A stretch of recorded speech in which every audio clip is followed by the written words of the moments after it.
we were in. No, we're another block. Okay, now I know. We have to go through a parking lot. It's like literally like right. What a beautiful Sunday afternoon. The Bears are playing okay. The weather is just fantastic.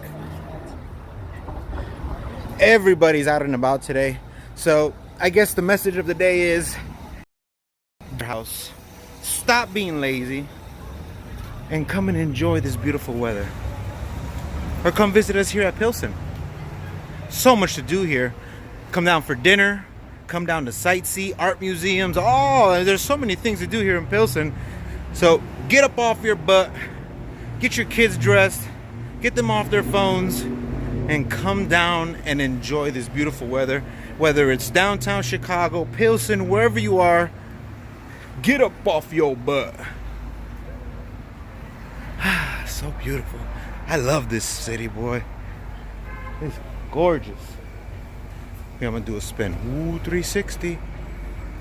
360.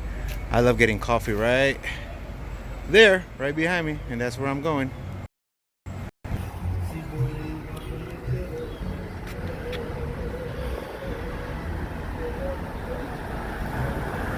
Alright.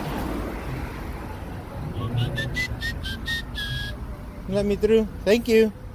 Gracias. If you've never had coffee here, make sure you do. You'll love it. Alright, talk to you guys later.